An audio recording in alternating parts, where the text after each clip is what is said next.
And now, our feature presentation. You are watching a master at work. What's up, fellas, and welcome to another episode of the Combat Club with Capitán Rafucho and Zenith. Ladies and gentlemen, we got a big Saturday fight night coming at you because this is going to be a very interesting weekend because not only we can talk about for like the preview of the UFC 307 at Sand Lake City, which is on Utah, between Khalil Rountree Jr. as the competitor versus the actual champion, which is Alex Pereira. And of course, they got Pennington versus Pena. But also, in the world of wrestling, they just got the biggest return of the pay-per-view Bad Blood of WWE. Is going to be on Atlanta, Georgia, which they have it at a different time. So first, they had the Bad Blood, which is at 6 p.m. Eastern time. And then at the 10 p.m. Eastern time, they had the UFC 307. So right now, we're getting more excited on this Saturday fight night. So how you feel about Science Center? So we're really pumped it out about the Saturday night weekend. Yeah, absolutely. It's gonna be a fun weekend. Myself, I'm not into WWE that much, but I keep it. My man Captain keeps me in the check on all of the things going on in WWE, and I thank him for that. Shout out to chat. Welcome Daniel. Welcome 323. Thank you so much for being here. That being said, though, we have a lot to get to, so why not we just begin? Yeah, that's exactly. So first and foremost, we can talk about like the UFC 307, which is on Salt Lake City, right there on Utah. And they got two amazing fights, which is involved for the main card. First, they got Alex Pereira versus Khalil Rountree Jr. for the title. And of course, they got Pennington versus Pena also for the women's title. So I know it's going to be like a surprisingly enough, but right now it seems that it's going to be like a huge banger. Because first and foremost, they got Alex Pereira versus Khalil Rountree Jr. Now, I got to admit right now, because this is going to be like a really intense, violent fight. And I know because they deserve like the headline main events. And now he's carrying this card because probably it's not going to be like the weakest one. Because they had to put in offer this year. So it should be like a layup. Because I know that Khalil Rountree is a very great striker and a Muay Thai kickboxer. I know if we destroy the reach, that means that Khalil has to go forward into Pereira's range. We can instantly like launch this pan to the left hook and the quarter. I mean, between after the fight with John Bakovic has shown out didn't play to fight Pereira, which is very grapple as soon as the been rank at least.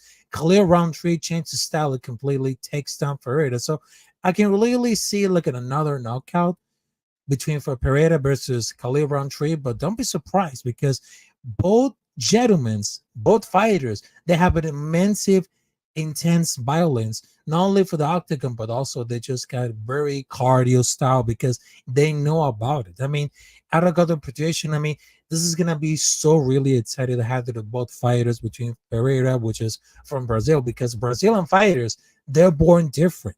They made different. And Khalil Rountree Jr., I mean, it's being like it is so intense that no one see that coming. So right now, let's get it to involve like the main card between Khalil Rountree Jr. versus Alex Pereira. So how you feel about it, like between for Alex Pereira versus Khalil Rountree? Is gonna be like an upset, or is gonna be like a favoritism between for the champion Alex Pereira?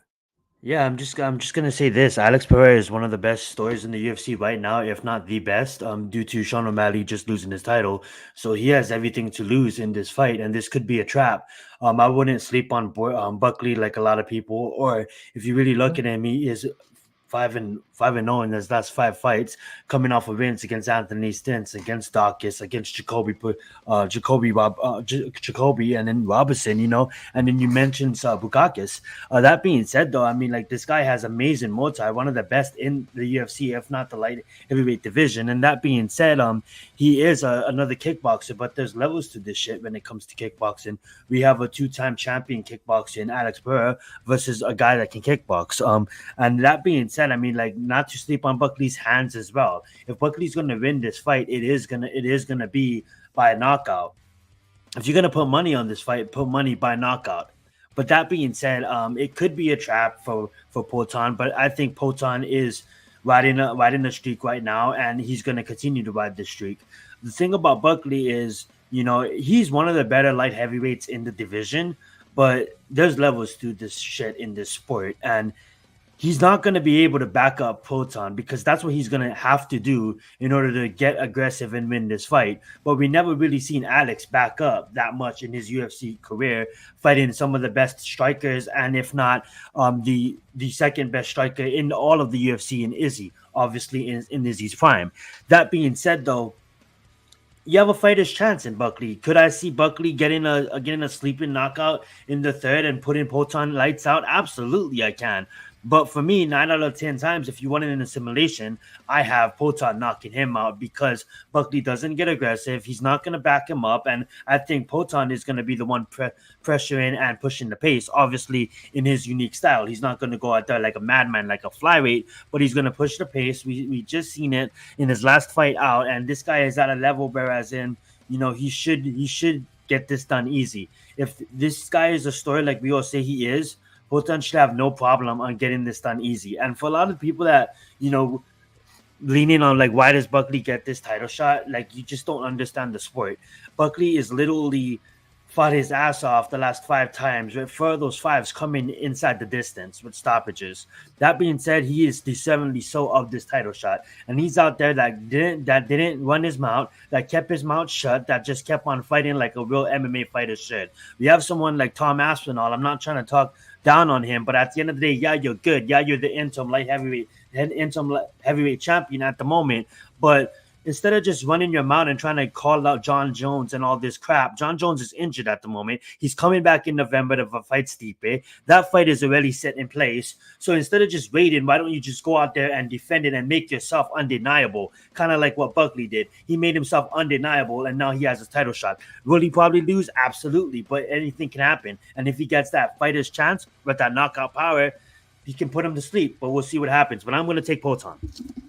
Yeah, I mean, for the fight between Alex Pereira versus Khalil Rountree Jr., that was like a great fight that no one expected to see about it. I mean, Alex Pereira is just like a 2-division champion because they have a brief like at a middleweight title before taking it off at a light heavyweight. And Khalil Rountree, because there's like a fun fact. When he was living in Thailand, he was completely retiring for MMA, but he was still competing at the kickboxing. But even he has the difficulty believing that he's going to be accomplished with the time since his final kickboxing match. I mean, it's really hard to believe about for this career, Khalil Rountree. I mean, most of the players who says at the UFC, it's things like the destructive striking skill has been developed over the course of this kickboxing career. There's like only a few fighters at the UFC roster on this level on the feed because Rountree may be one of them because the champ was really talented to give his challenger too much credit. I mean, he was regularly never shot a takedown for like in the last 15 UFC fights because he has the different build of the teams. I mean, it's easily understand why Rountree is very confident with Zelji on a wide-tight striker because he also delivered some impressive knockouts in the octagon. Not as some more than impressive at the 2019. I mean, another kickboxing legend, Gohan Saki. I mean, there's been looking at making reference to the win over. Exactly, and I'm happy that you brought up Gokhan because Gokhan came in the sport extremely all hyped up because he was a phenom in kickboxing.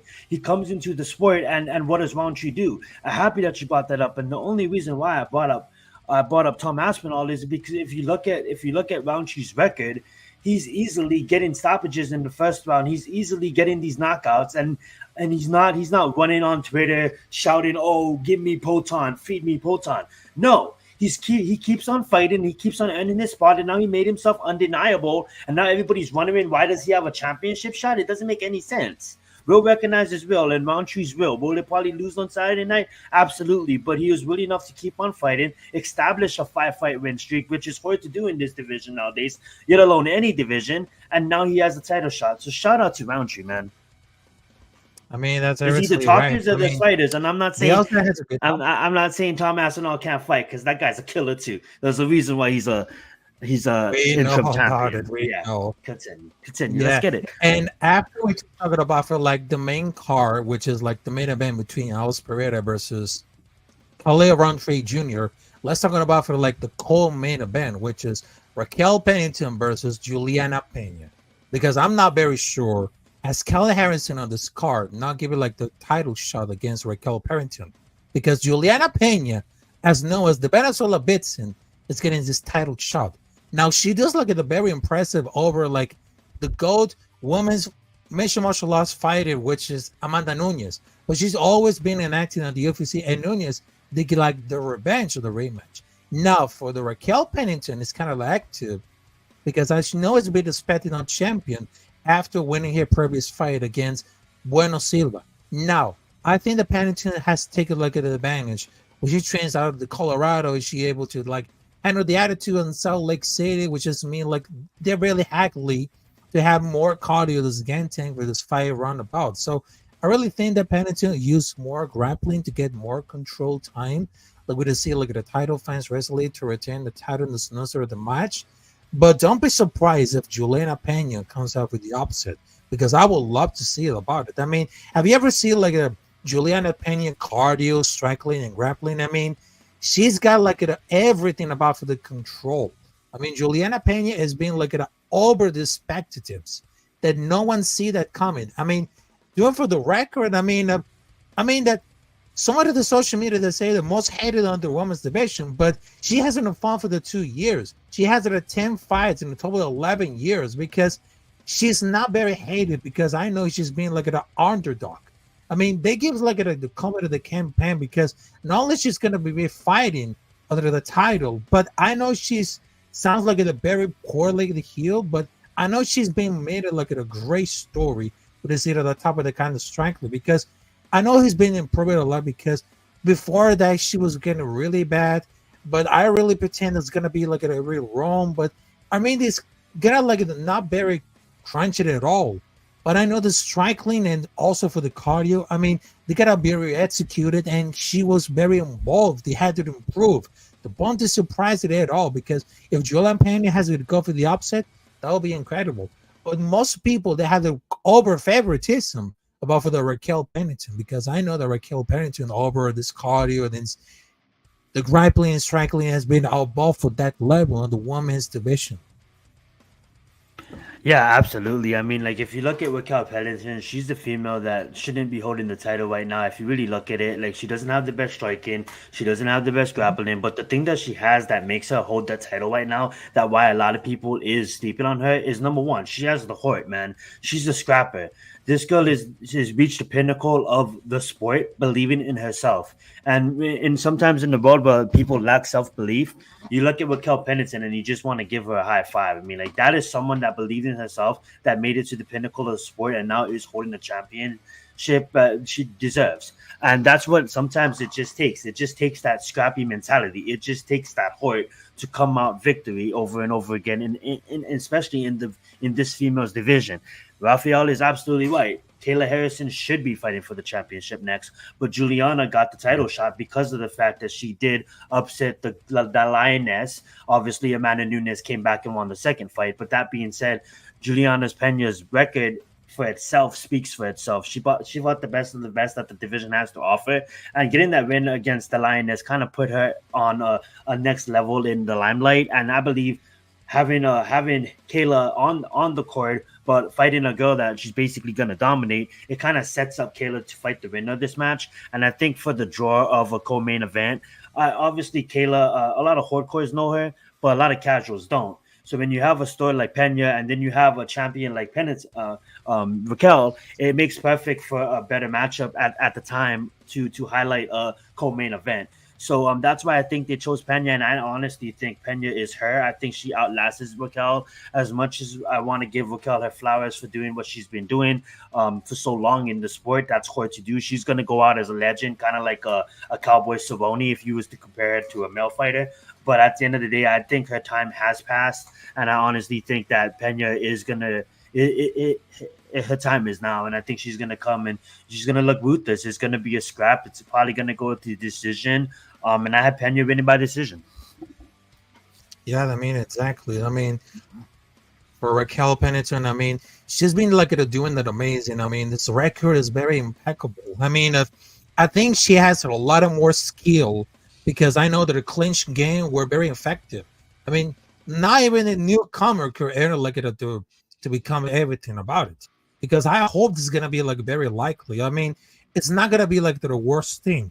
because that's gonna be because they got a lot of work to do because they're gonna take it down. Because if she's gonna be like really scared enough, I mean, there's nothing about for the issue. I mean, if they had to put on the belt, because I really think that's gonna be like a what it take against for Kyla. I mean, if it wasn't for Juliana Pena, I mean, if Kyla would have it at this title shot, because I know it's gonna be like more interesting round because have a great strategy because they don't have to fight too much. I mean, they had to keep the health and wait until a good fighter has to go for like get this old. But I know it's gonna be like a finish like very close enough because I know it's gonna be more likely it's gonna be like unremarkable.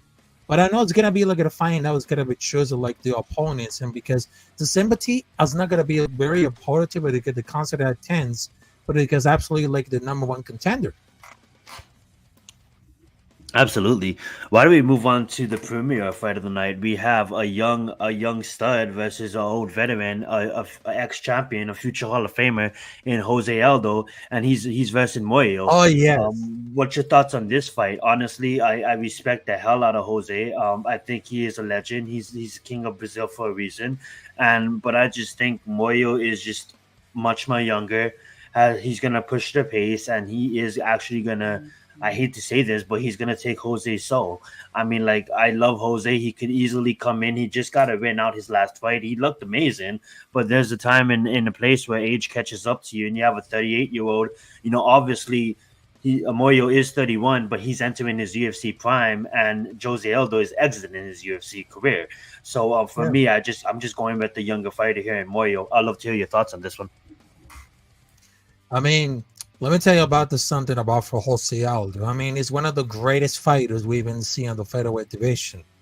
And against for the wrestling prospect about for like Jonathan Martinez, because I still has plenty left at the 10 despite being 38 years old.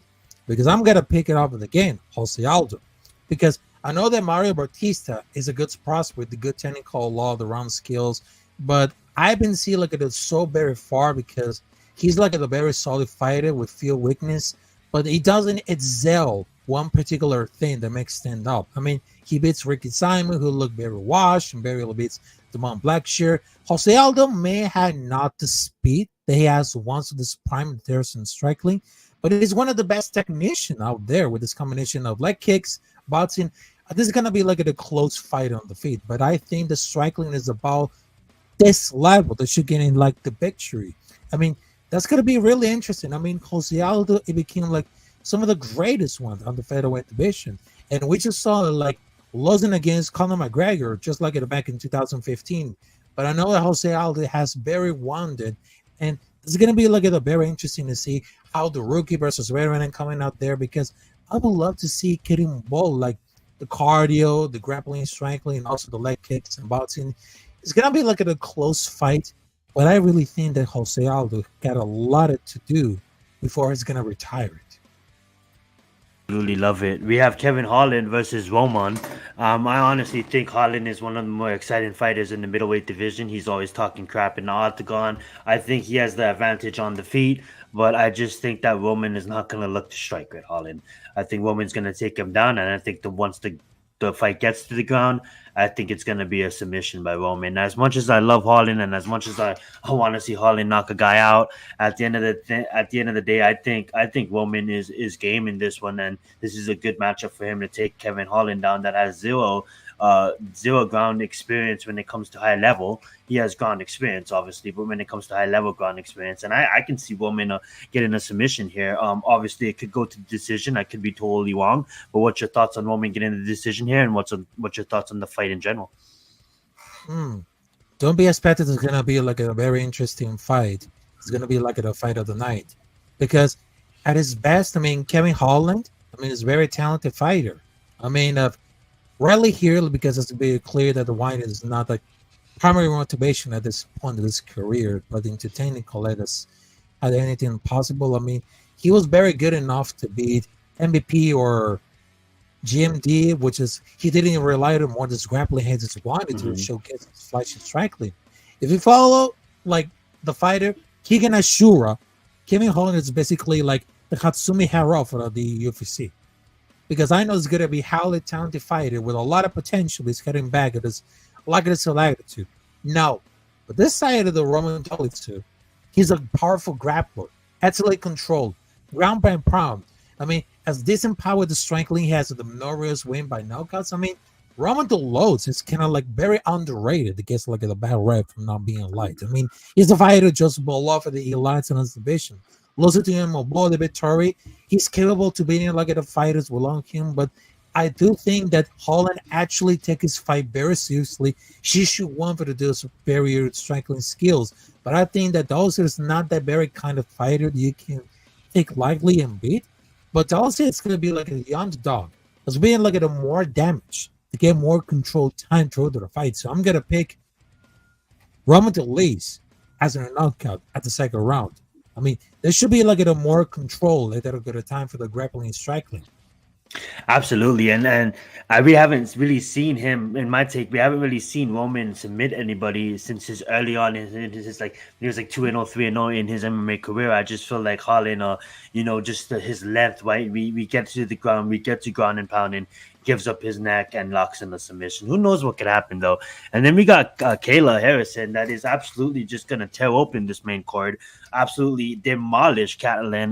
Nothing against Catalan, I think she's game, but I think Kayla is just by 4 levels to this competition and one of the best bantamweights on the planet for female. That is, when it comes to judo, I mean, like she's up there at the likings of the best that ever did it in the female rankings. So that being said, I have Kayla coming in here and absolutely putting on a show, and at the end of it, calling out the winner, basically getting on the mic and saying, "Hey, Raquel, hey, Juliana, I'm next, and you guys can't run from me." And I think it's going to be either a first round or a second round of Kayla submission or Kayla knockout. It's going to be fast, and I'm putting everything on Kayla to win this one in easy fashion. Yeah, I mean, when she comes sort of like the judo, I mean, he has a lot of expectations. I mean, because she lived with the hype of the debut. I mean, he's just making like many thought the victory could earn a title shot, but they has opted to bring like more slowly, which is clear. It's like a more entertainment, like a title eliminator, because it feels like they've been waiting for a Vieira title run for some time. I mean, the Brazilian is clearly like better for the most bantamweight pack, but she's come like very short in half of the competitive and important fights, because at the same time, turning away for Harrison will be like very huge because she had won 3 of the last 4. And I know because doing for this time, I mean, it's going to be like really happen because Kayla Harrison is absolutely powerhouse. Her judo is the very definition of world class, but she also deserves a lot of credit to the development of the rest of the game, because has to tolerate enough of the wrestling and striking fundamentals really makes it off in a like smart manner, but that physicality is always like at a huge edge, because I'm not very sure there's any reason why Harrison has to develop the usual strategy. Vieira has solid judo and strength herself, but obviously Harrison has already matched the both regards. If Harrison wants to clinch takedown, they probably get it like an angle of 5 seconds. I mean, they control the clinch after all, because it's particularly mobile striker or huge hitter, because she has a very striking not at all. I mean, that should be like really interesting. At all. But it seems that it will be like a really champion as future. Has she gonna make it a big, gonna get in the title shot? I mean, it's gonna be like really interesting to see how they're gonna dominate at the very last. Because I know it's gonna be a real contender. Because the kid's bouncing the very rocket effective, but she does have a lot of planted experience, and her game plan is gonna be like more complex about the usual approach. You're absolutely right. I'm just gonna run over this this preliminary and this early prelims real fast, and then I'm gonna turn back the mic over to Raphael, and he's gonna run over some WWE that's gonna take place this weekend.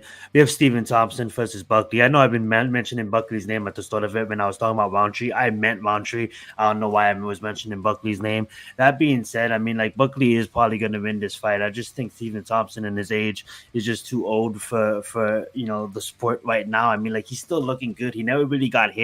He still has the opportunity to get a win over Buckley, but I just think Buckley in his prime is probably gonna put a stop to Stephen Thompson, and not in the way of knockout, but just in the way of a victory. I can see Buckley winning unanimous decision. I have Isman over Marina. I just think that Marina is not a high-level competition in the strawweight division when it comes to female. I think Asman is entering her prime and is probably obviously still young. I wouldn't say prime like her best of the best, but she is still 22, and I think she's gonna have a good night on Saturday.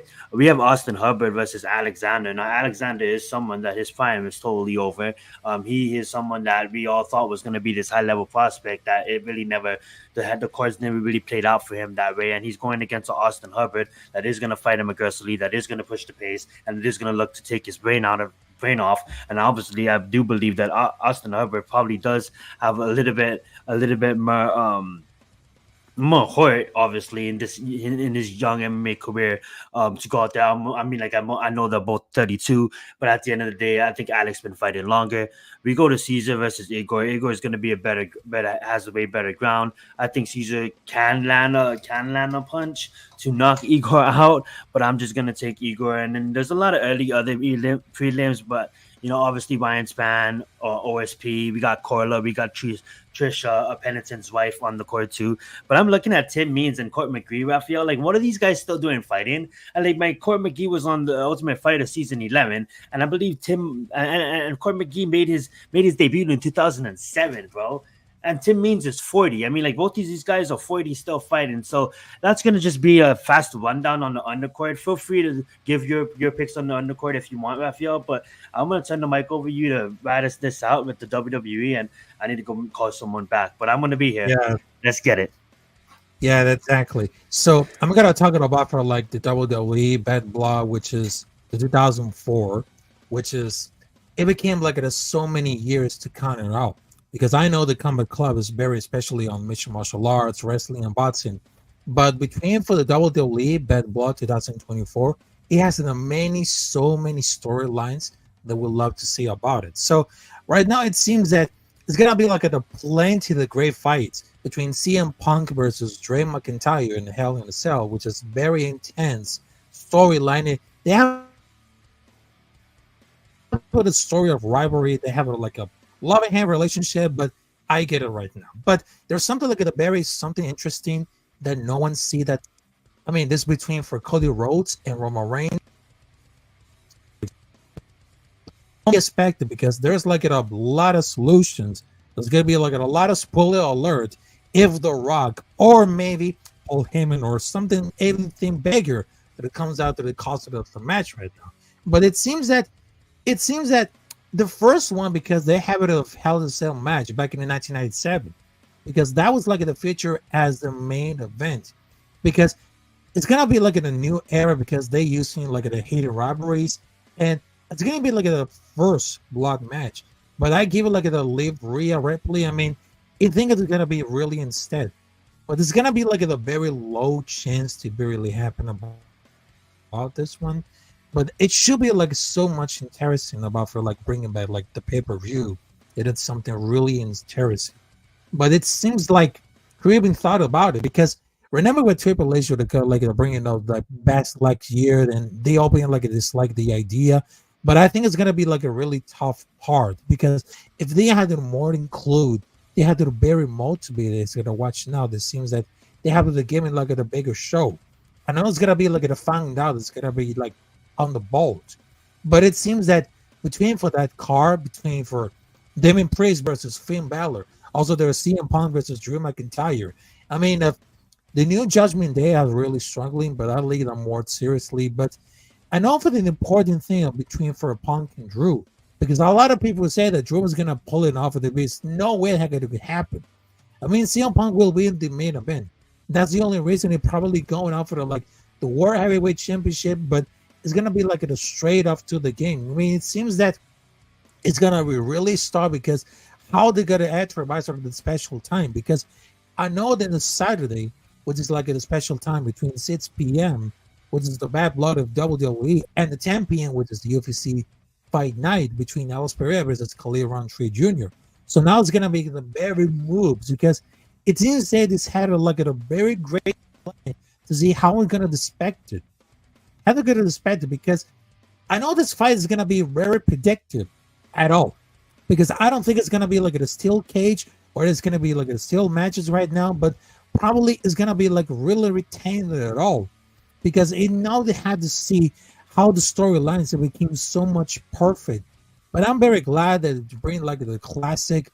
But back in the day, which is Hell in the Cell, it's like welcome surprise to the Wood Eater. They had to make the feel more interesting, or sort of like at the field finale, which had a much of a sample.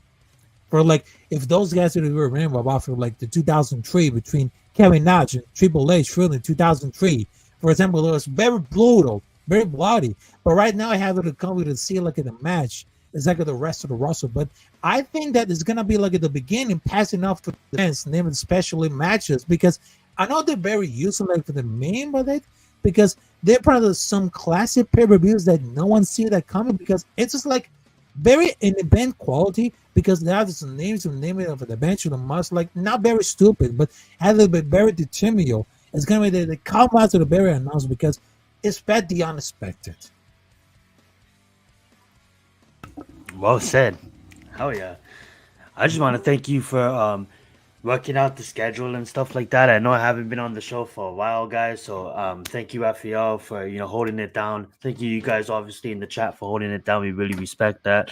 And honestly, we are going to be active more on a weekly basis. Thank you to the Big Blue Crew Sports Network as well. I know we got this video up on there as well. Thank you guys all for watching it. If you guys even watching it after the fact, if you guys can hit a like, hit a share button. If you guys like what you see, share it out with your friends, your family, and turn the notification bell on for all channels so you guys never miss an update from the Combat Club. Thank you, man, again for today, man. Today was awesome. Any last words before we get out of here? Yeah, we got anything last words. So thank you for joining us at this Combat Club. And right now, this weekend is gonna be fully loaded for the Big Blue Crew Sports Network. Not only we just gotta brought it in with college football, but also we get wrestling, boxing, mixed martial arts with Letter to the Face, along with my brothers Lou and Wells. And of course, for this Sunday is gonna be very interesting about for like full package of football nights, which is gonna be very important. Yes, salute to Leaf Diggy is in the building right now. So I was wanting to tell you, thank you guys for joining us for this special episode. This is the episode number 23, which is gave like the preview of the UFC 307 in Salt Lake City and Utah between Alex Pereira, the Poitin versus Khalil Rountree Jr. Yep, it is gonna be very interesting. So I just wanted to tell you, thank you guys, and of course, don't forget to subscribe to Capitán Rafucho and Science Zenith on YouTube. So don't be a ninja.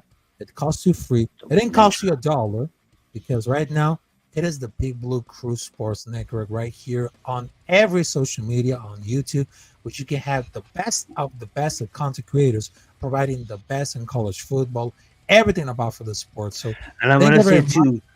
Sorry to interrupt your last speech. My bad on that. I'm gonna say too, keep it locked into the network as well, because I will be releasing my Week 5 NFL picks either tomorrow night, Friday night, or late Saturday night after the fight. So keep that in mind. That is coming as well. Thank you guys so much for watching today. And my bad, Raphael. You can end it how you wanted to end it before I abruptly interrupted.